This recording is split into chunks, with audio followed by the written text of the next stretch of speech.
Welcome back. Now, you must have heard that the Lagos State Governor, that's Akim Miambode of Lagos State, has plans to set up a microfinance bank to aid artisans and small business operators. While the objective seems encouraging, what critics are saying is, do we really need more microfinance banks when the government could just partner with already existing ones and fulfill the objectives in a potentially more effective way? Well, on his part, the governor maintains that he's passionate about locally produced goods, explaining that the Employment Trust Fund established by his administration and the Microfinance Bank would boost the state's economy and reduce unemployment.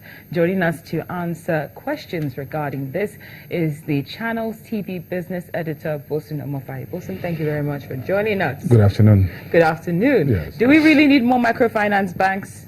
By law, yes, Lagos State has a right to create one finance bank. But is it a need?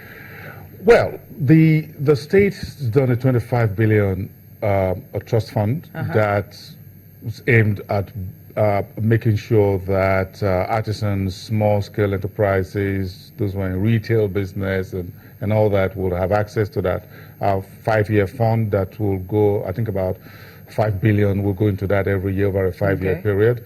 And perhaps the thinking by the governor and his cabinet to put a microfinance at the back of that fund is to put their money where their mouth is and their mouth where the money is. In other words, if artisans in Lagos are going to take funds from access this fund, which the Lagos State has promised will come at less than 10%, between 5 and 7% interest on the loans, these artisans would have to make deposits of their proceeds into a bank account. So it therefore good to say that, look, bring the money here, we will give you loans from here.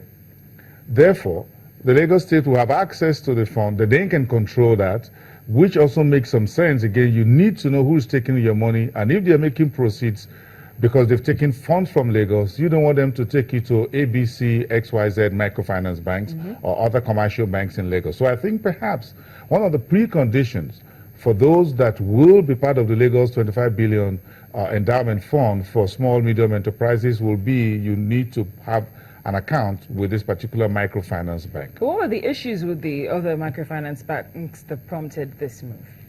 No, there are no issues with the other microfinance banks, but I think Lagos would want to keep everything in the house. They would want the inflows from the sales revenue from these artisans, retailers, whatever, to go into a microfinance bank owned and controlled by the Lagos State government. At the same time, they can also give loans from the trust fund or endowment fund from this particular fund as well. So it all goes into that. Lagos State will not want to put that 25 billion in ABC Commercial Bank, for example, or another private sector, privately owned microfinance. And I think that is just that's the thinking.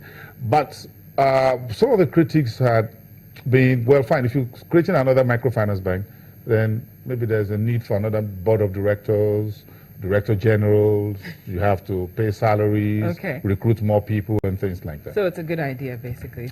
Thank you. Well, some other state governments are also doing some microfinance banks, so Lagos might as well have one.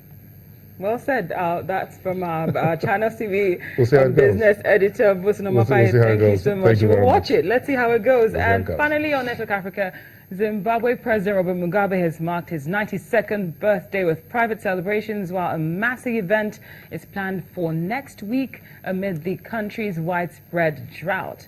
Public celebrations will be held on February the 27th in the southeastern city of Masvingo near the historic site of Great Zimbabwe.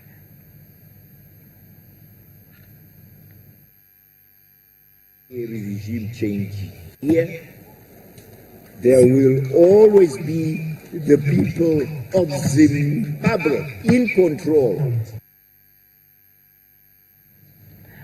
And the feedback of the day is coming from Sheriff Esson. We asked you what we could do to boost the Naira, and he says one of the critical variables to stabilizing the economy is to step up our productivity and lower our imports. Sheriff, thank you so much for sending us your feedback. Please keep them coming. Here's our question of the day. What are your thoughts about the arrest of Kizza Besigye? He's been arrested this morning.